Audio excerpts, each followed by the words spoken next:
For centuries, the world has looked upon Africa as a thief looks upon treasure. It is there to be plundered. Our forefathers were stolen in millions during the slave trade, and our minerals have fed the industries of the West. Our traditional cultures were suppressed, and their artifacts stolen to fill the museums of Europe and America. Our land was occupied by strangers, and our people confined to reserves.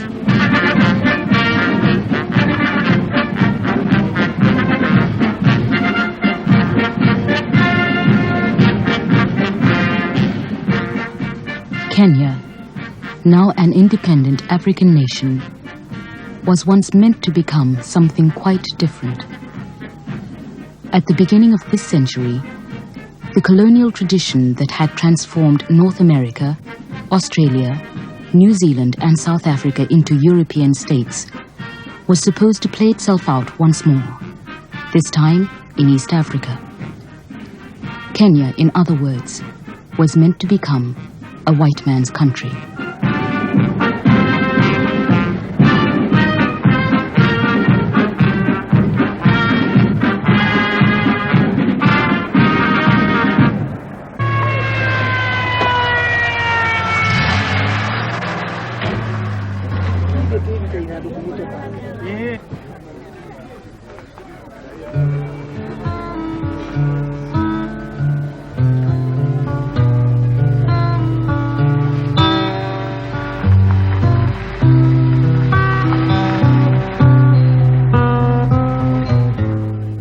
Harry Thuku, one of Kenya's first political leaders, died of cancer in 1970. He belonged to a generation whose life spans the entire colonial period in East Africa, from the end of the 19th century to the decade of independence in the 1960s. It is a generation which remembers the first white men to settle in Kenya, the first confrontations with colonial rule, and the long struggle for freedom which followed.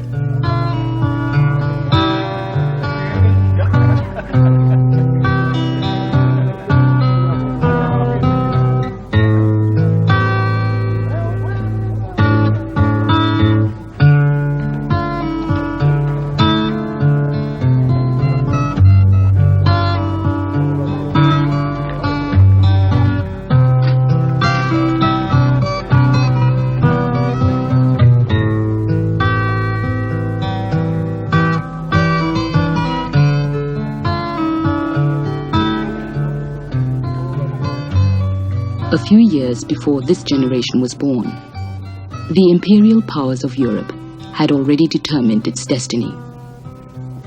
In the 1880s, Britain, Germany, France, and others divided Africa into spheres of European influence and set about establishing control over peoples and territories they hardly knew existed.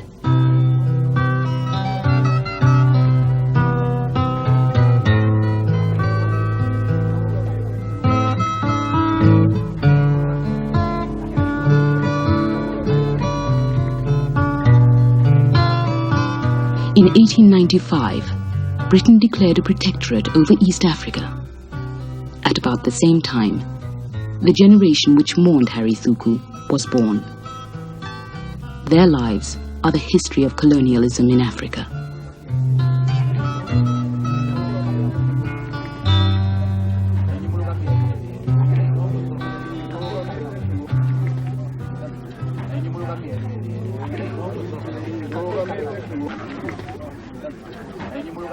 Alungwa shomo kire Cambridge na moimaga na Mombasa mokaga mariaguri mariendia abiashara makendia mirenge. The white men first came from the coast as buyers and dealers. They sold blankets, bracelets, beads and calico sheets, and they bought elephant tusks in return. But they were not fighting. They were accompanied by armed guards, but fought only if provoked. Their main purpose, really, was trade.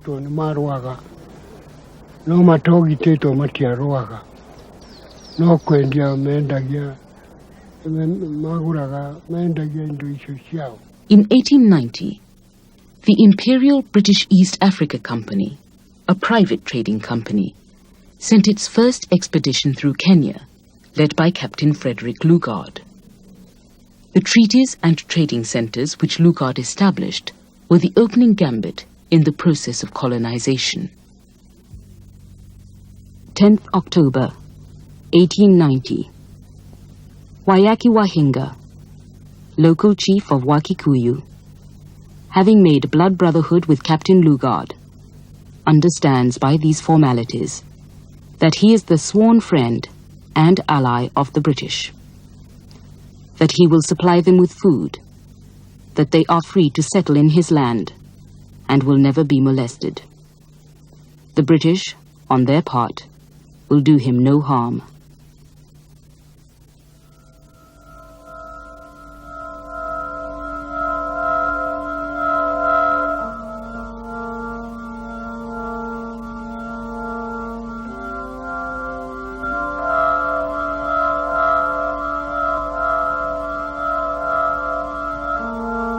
When we first saw white people, they looked to us like premature children.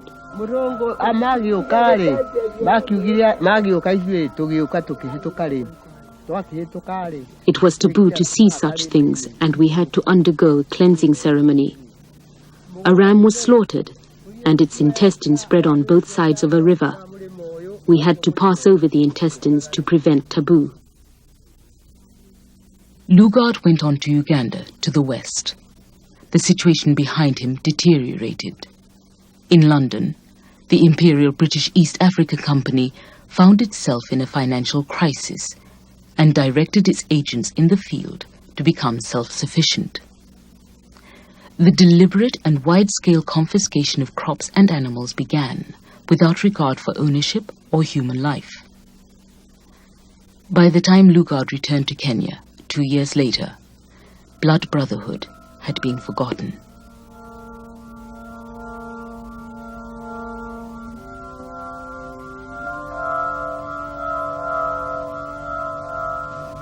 August 1892. Our British policy of bringing peace and prosperity to Africa instead of war seems falling to pieces.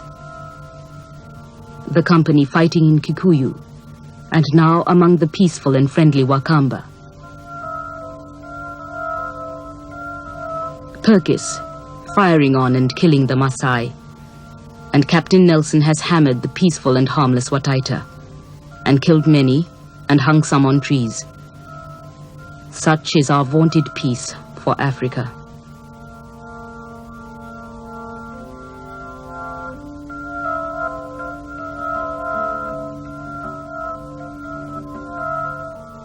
From the letters of Sir Gerald Portal, 3rd February 1893.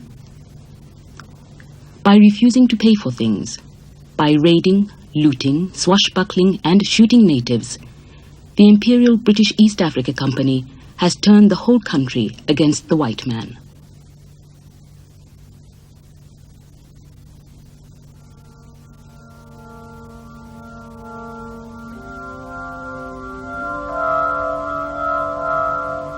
Shortly afterwards, Chief Wayaki was captured in a struggle with some company men.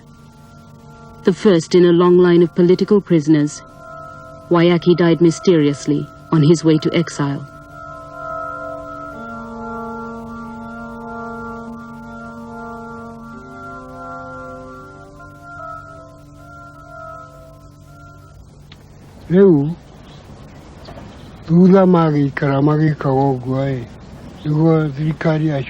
When the traders had been in the country for a few years, their government arrived and began to impose its rule on us. Forts were set up around the countryside, at Dagoretti, Kiambu, Nyeri, and so on. Soldiers were stationed in these forts and were used to control the people.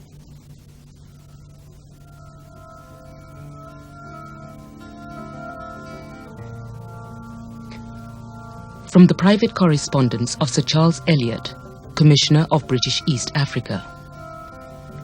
No doubt on platforms and in reports, we declare we have no intention of depriving natives of their lands. But your lordship has opened this protectorate to white immigration and colonization. And I think it is well that, in confidential correspondence at least, we should face the undoubted issue. That is, that white meets black in a very few moves. There can be no doubt that the Maasai and many other tribes must go under.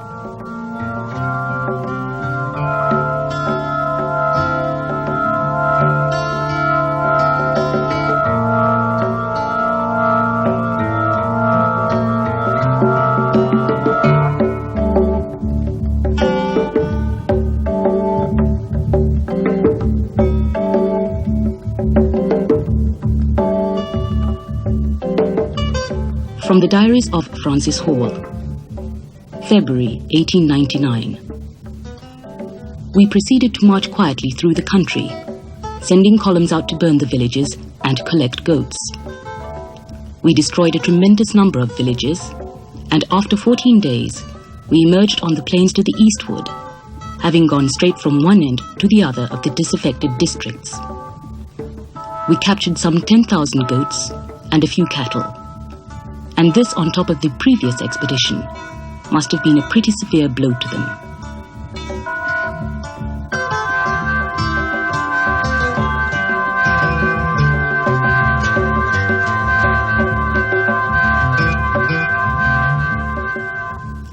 From the Diaries of Colonel Richard Meinertzhagen, King's African Rifles. 8th September 1902. I have performed a most unpleasant duty today. I made a night march to the village where the white settler had been so brutally murdered the day before yesterday. I gave orders that every living thing, except children, should be killed without mercy. Every soul was either shot or bayoneted. We burned all the huts and razed the banana plantations to the ground.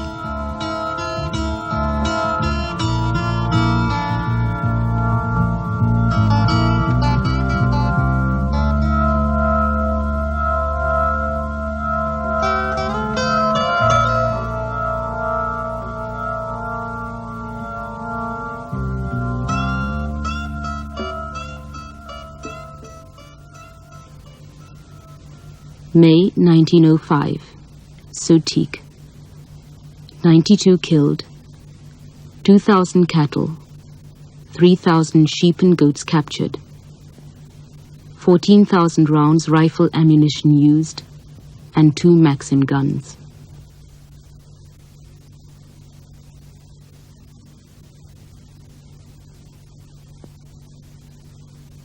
September 1905, Kisi. 100 killed, 3,000 cattle captured.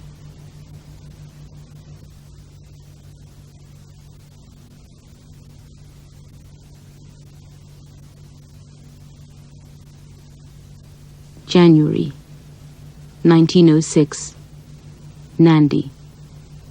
1,100 killed, 16,000 cattle, 36,000 sheep and goats captured.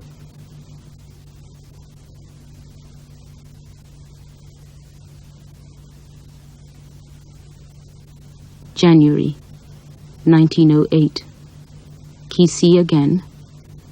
200 killed, 7,000 sheep, 5,000 goats. It looks like a butchery, Winston Churchill said when he heard of the Kisi massacre. And if the House of Commons gets hold of it, all our plans in the East Africa Protectorate will be under a cloud. Surely it cannot be necessary to go on killing these defenseless people on such an enormous scale.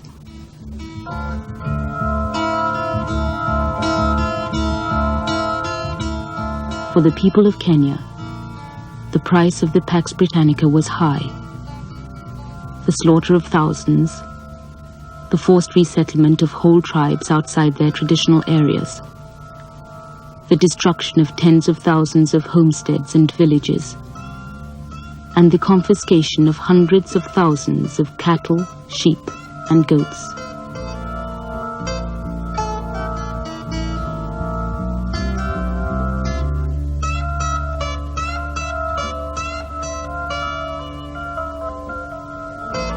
Okyokirwo na wega tubatiri riu mbara ya mucinga na itimui na ngoi ni atia.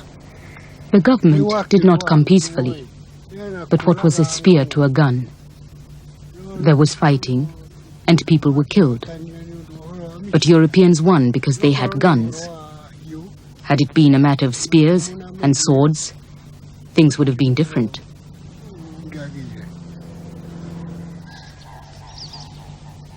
In the first 10 years of British involvement in Kenya, more than a third of the colony's budget went into military operations. By 1915, every major tribe had faced at least one so-called punitive expedition. This was the foundation on which 70 years of colonial rule were based.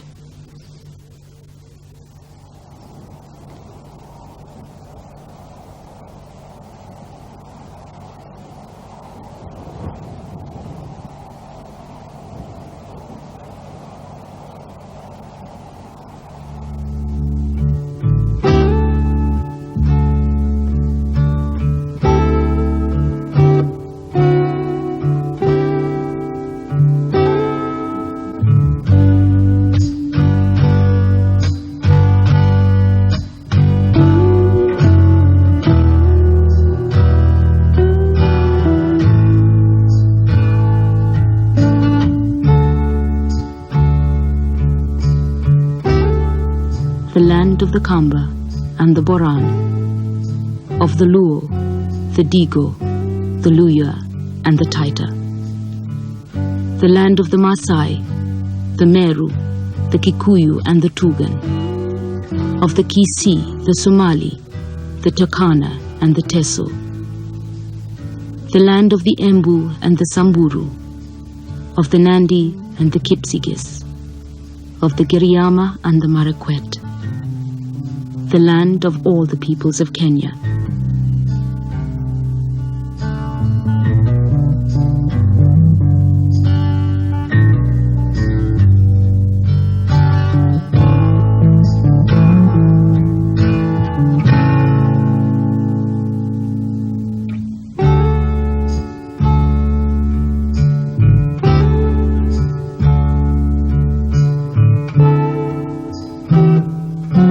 I have great hopes that the punishment of the Sutik will bring the Kisii to reason, remarked Commissioner Stewart in 1905.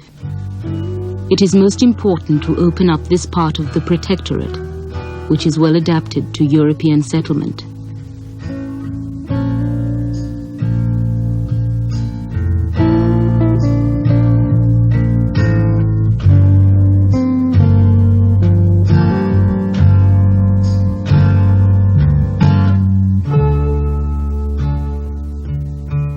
From a report by Sir Harry Johnston, 1901. Here we have a territory, now that the railway is built, admirably suited for a white man's country.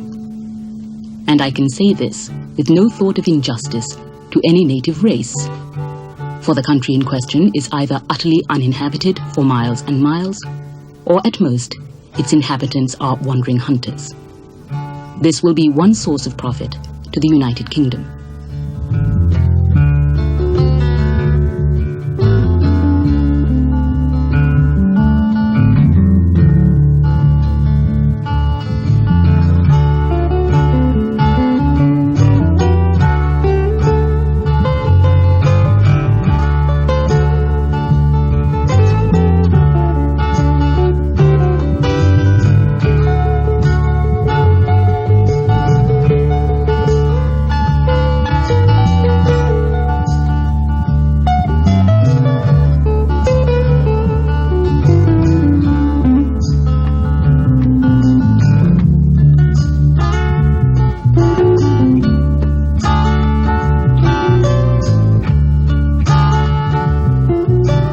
By 1906, 1 million acres had been given to settlers.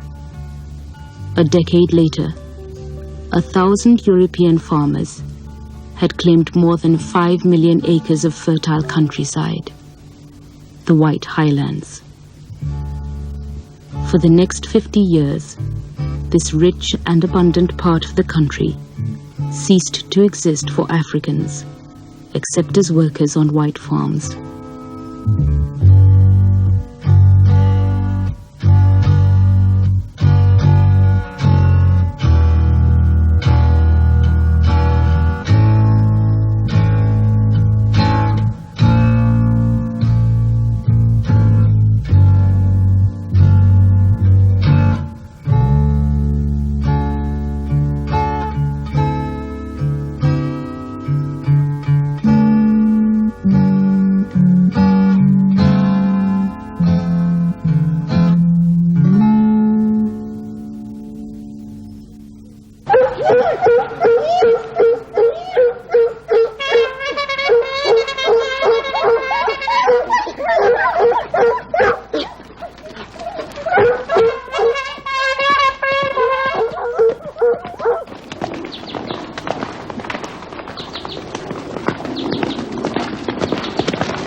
Daddy got fed up with hunting in England and thought he'd like a change, and heard about this country and came out.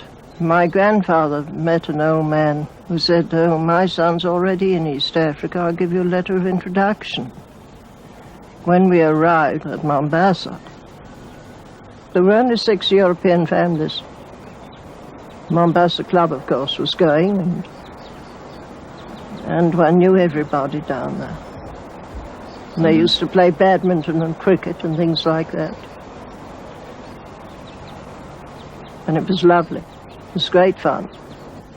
And then we came up to Nairobi, complete with dogs, and Major Gailey met us and took us to the Norfolk Hotel. In 1901, the Uganda Railway was completed. It had been built in 6 years with the help of thousands of Indian labourers, many of whom stayed on afterwards. The line ran for nearly 600 miles, from the port of Mombasa on the Indian Ocean in the east, across the southern part of Kenya to Lake Victoria in the west. Like other railways of the 19th century, it was meant to open up the continent. In fact, it was an economic disaster. The commissioner at the time, Sir Charles Elliot, wrote, "It is a curious confession, but I do not know why the Uganda Railway was built." To help make it pay, he began to encourage South Africans and Englishmen to come to Kenya as settlers.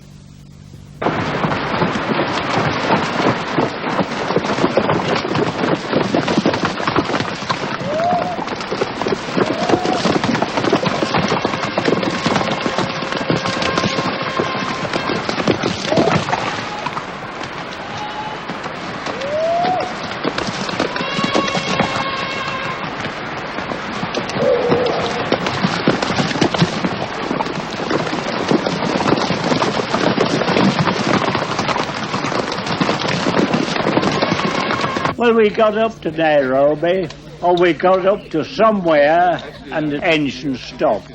So we looked. What's he stopped for? We're at Nairobi. At Nairobi. So we looked around, no Nairobi. Anyhow, there was a little bit of a platform, and so we got out. Well, we went along, and we found Tommy Wood's Hotel, one of 7 tin shacks in a street called Victoria Street. At Nairobi, Francis Hall wrote, a tin pot mushroom township, they have no less than 5 different law courts. All the magistrates live at their desks, slinging ink, and the place is the most lawless and dangerous spot in Africa. Every night, the police bombard indiscriminately with ball cartridge.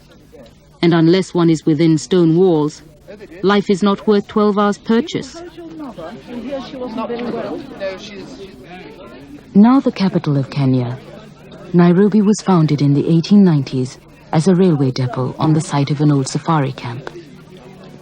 It was a settler's town from the beginning, filled with people who felt they were on the frontiers of civilization.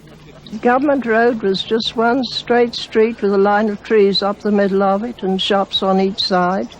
There were only two. There was a shop called M.R. de Souza and a shop called Nazareth, both owned by Goanese, where Mother went and she bought 3 tin plates and 3 tin mugs to start us with.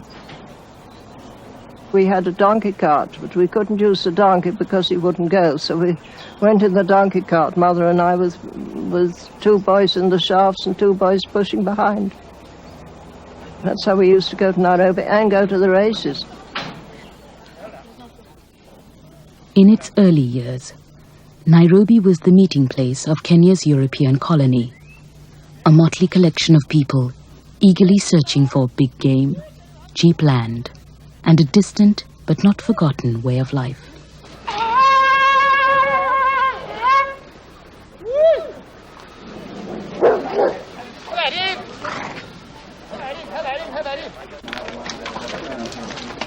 Thank you very much, Master.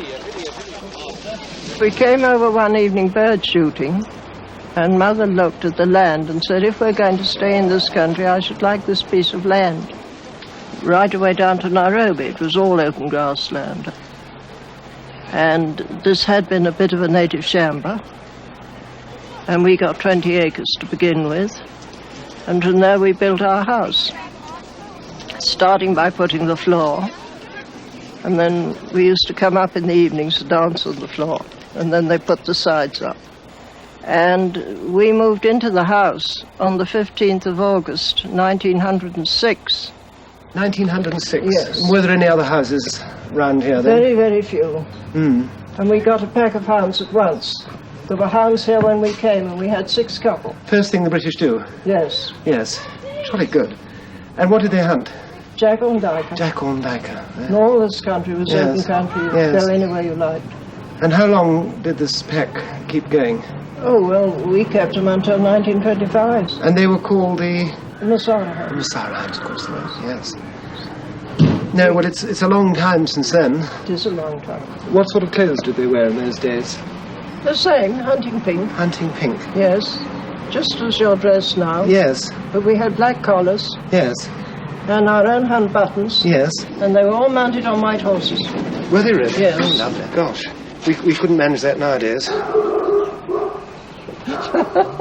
Did they always drink as much as this in the old days, too? Much more. Much more. Oh, well. What sort of fields did you have in those days? Oh, quite big, 30, 40 people. Did you really? Yes. Yes. And those would be mostly farmers then, would they? Oh, and people from Nairobi, the KAR, yes. and lots of government officials. Yes. They all had horses, you see. Yes. There were no motor cars in the early days. No, of course not. No.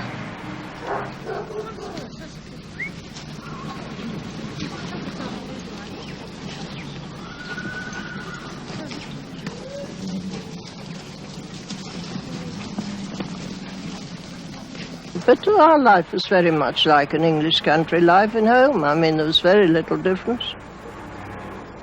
Very little difference. We had our dogs and our horses and our friends, and we entertained, we went about. The Africans were very friendly and willing to learn, and they worked for one. They'd never worked, of course, before, but they soon learned. We took it for granted that everything was all right. To the early settlers, Kenya held the promise of feudal England with a better climate. The country never developed a white working class, and the success of the European dream depended, from the beginning, upon African labor. It is essentially an overseer's country, wrote Lord Cranworth in 1912. Once the oxen are broken, and the native taught, continuous manual labor in the sun is no longer necessary.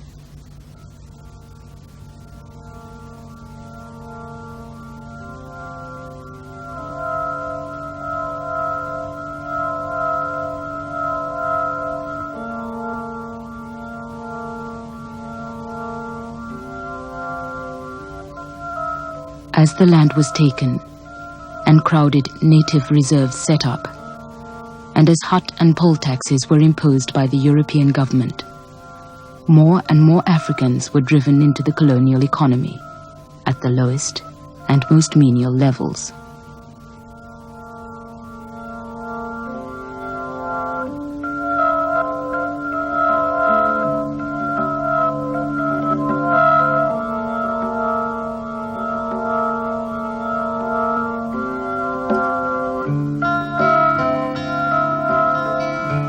What emerged before long was a society based, like everything else in the colonial world, on a racial hierarchy. The European at the top, the Indian in the middle, and the African at the bottom. And it persisted almost unchanged for 60 years.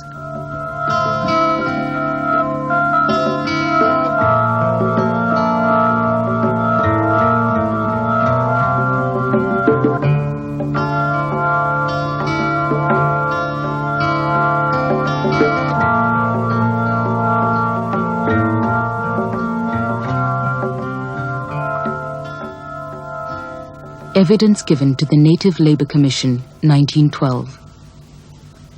Supposing a native refuses to turn out to work after having been advised to do so, Mr. Boys states that, if he were district commissioner, he would order him to receive 25 lashes for insulting the government and for being insolent. Mr. Boys takes the attitude that he knows better than they do what is for their benefit.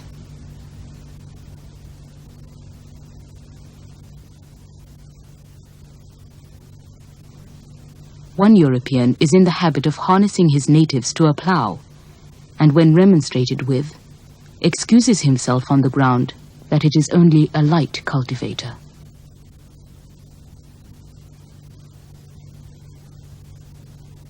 The thing that bound, I think, people together in those days, and I can't emphasize it too vividly for you, was this extraordinary sense we all had that we were creating something. The sense of making a country, placing it under British traditions and ideas, developing it, seeing the roads grow, the railways spread, and gradually the land tamed. That was a tremendous bringer together of the Europeans, and it gave them what nowadays we call a sense of mission.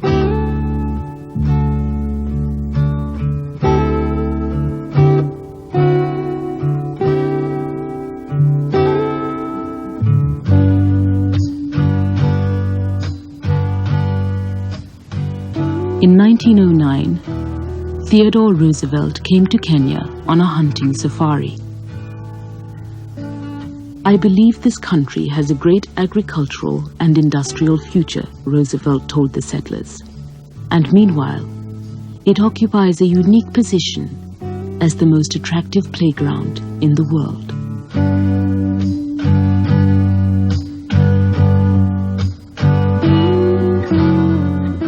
The frontier is no place for weak and shiftless people, Roosevelt wrote. But the same kind of man who did well when he went to the far west, to the Rocky Mountains and the Great Plains 30 years ago, can do well here. The prime need is to build up a large, healthy population of true white settlers, white homemakers who shall take the land as an inheritance for their children's children.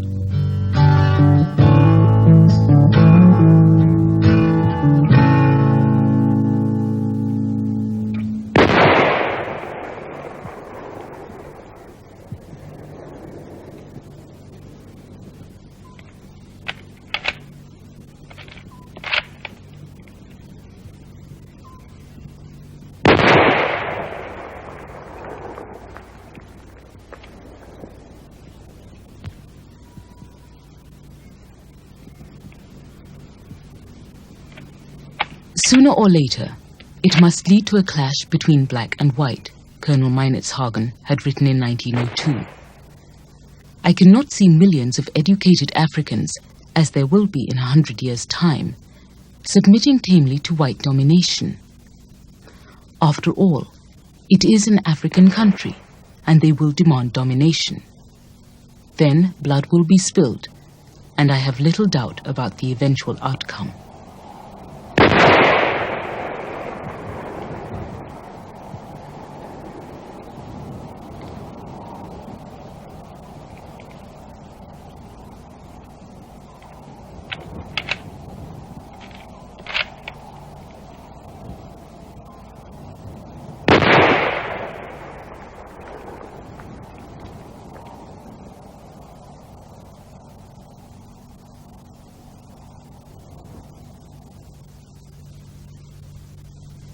In August 1914, a war began in Europe.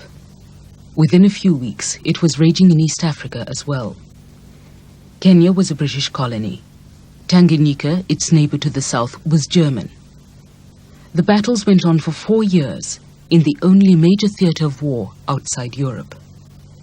In its conduct, the East Africa Campaign was simply another dimension of the colonial system. It rested primarily on African heads and shoulders. We were told to join the army because the Germans were invading our country, and if they succeeded, we would suffer. Many of us were arrested and tied together by ropes. We were taken away and loaded into lorries.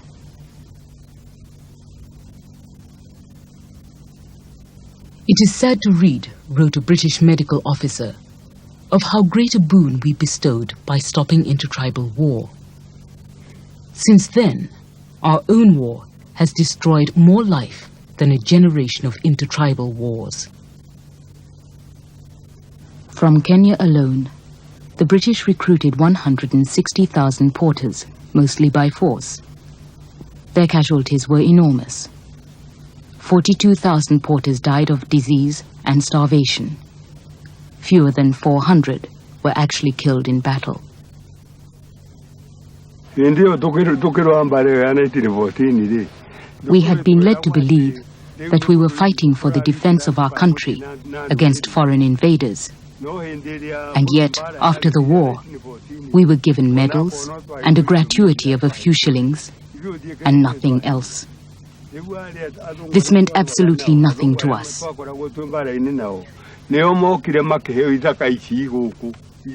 the Europeans, with whom we'd fought side by side, were given our land here. They held a big lottery, bringing soil from all over the country and placing it in envelopes. Then each would-be settler drew an envelope from a kerosene drum, and if it said Molo or Nanyuki or Nakuru, he would go and settle there, wherever the soil came from. Well, people felt they were going to create another dominion, like New Zealand. I remember coming out on the boat, the excitement of people.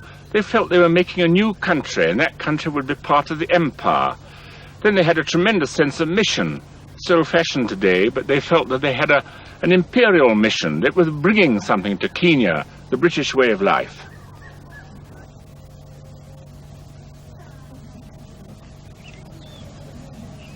Na azungu aratwara no mundu akahewe ikachiga nona o kulia kwale gwakwa ngitunyu atwakiruwaga nake ngitunyu ni akenengerwo. My bitterest memory of the war is being given registration certificates while Europeans were given our land. A former army colleague, a European, got the best part of my land, and I was forced to carry a registration card. The pain of that treatment still lingers in my stomach. The bitterness still lasts, and it is the worst kind of bitterness. Then there was our pay, 4 shillings a month. 4 shillings a month for 30 good days. And some maize flour to eat when you've spent the day carrying a heavy load on your head. Those were very bitter times. And we were deceived that we were fighting for our land. But where is that land, even today? These are the reasons that we formed our political party, because of these injustices and exploitations. It was a most bitter thing to be moved from your home, like this one here, told to get out of the way while your house was destroyed by a tractor.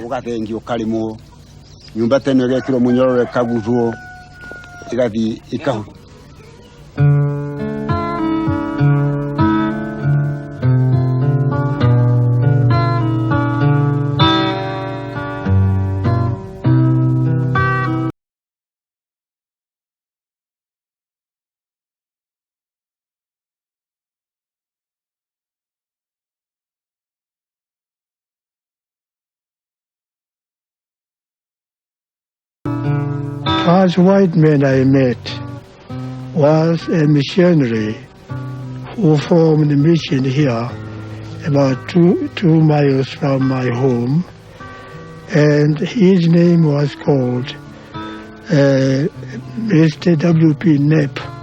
He was an American mission. That is my first time I met a European before I went to school.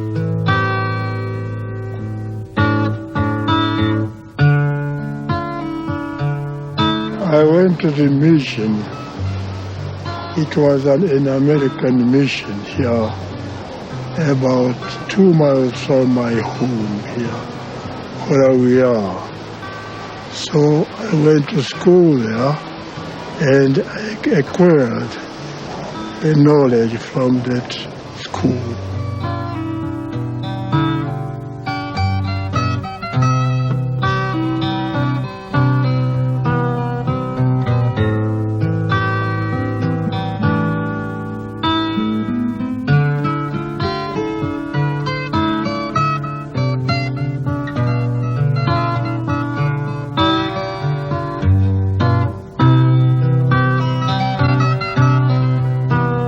My grandfather was called Gazirimu,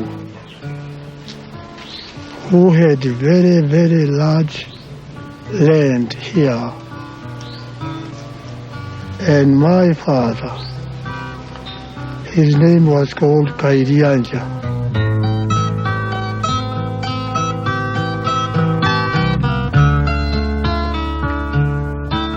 The settlers soon found their position challenged by a new generation, baptized as Christians, conversant in the English language, and ready to reclaim the dignity and freedom taken from their fathers by the Maxim gun.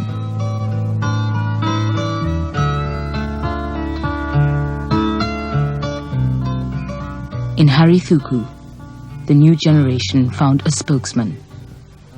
My feeling came in 1915 when we saw many Europeans coming and taking African farms without asking any question or paying any compensation. I was working in government offices afterwards.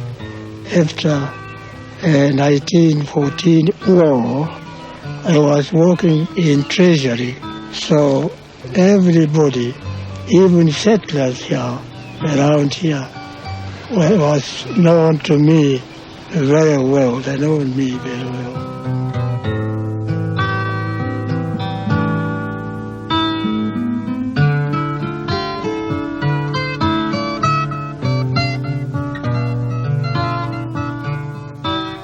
We wanted to get our land back first. And if they give us our land back, they will not stay here because they would have nothing to do.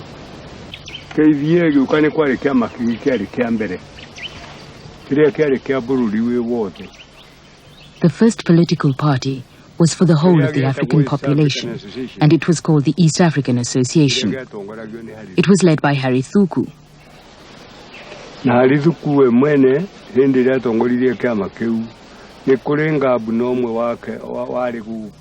Thuku obtained the address of the colonial office in England and sent a telegram there, setting forth our grievances. When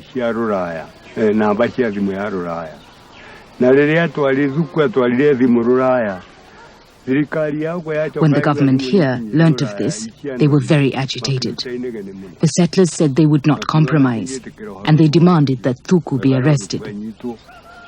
I was arrested on 14th March 1922.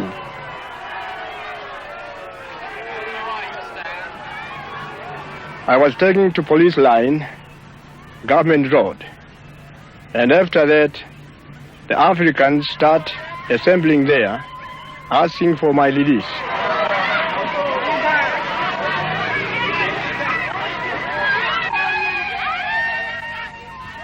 No Africans in Nairobi were working those 2 days. We had pickets out to make sure people did not break the strike. Mary Muthoni Nyanjiru leapt to her feet, pulled her dress right up over her shoulders and shouted to the men, "You take my dress and give me your trousers. You men are cowards. What are you waiting for? Our leader is in there. Let's get him." Mary and the others pushed on until the bayonets of the rifles were pricking at their throats. And then the firing started. Mary was one of the first to die. On the other side of the lines, the European settlers sitting drinking on the veranda of the Norfolk Hotel joined in the shooting, and it is said they were responsible for most of the deaths over there. The East African Standard, 18th March 1922. The government can rest assured that it has the unquestioning support of the entire European population in any steps it may take to maintain law and order, and that every white man and every white woman are at the government's call to this end. The position is now considered to be completely under control, and no further outbreak is anticipated.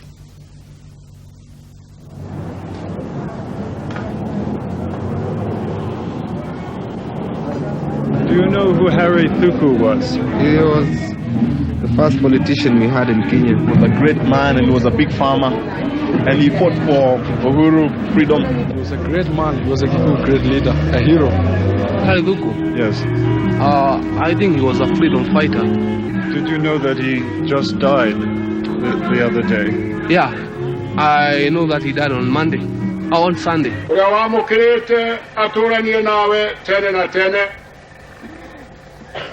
Na tono rikwenda kwa kwete oime gukudi nitwagucokeria ngatho na riu kuona ati Ngai mwene hinya wothe nietire mũrata ũyũ witũ Mr. Harry Thuku iria ũkũrĩte na twahoya ũguo nĩ ũndũ wa Jesu Kristo mwathani witũ.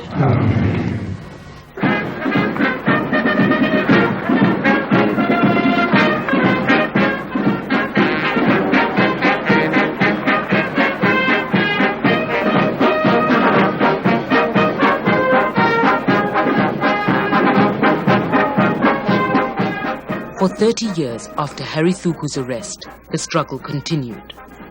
New parties and new leaders emerged, but their petitions and delegations to Britain, their protests and strikes in Kenya did not produce results. By 1952, the only alternative was to take up arms.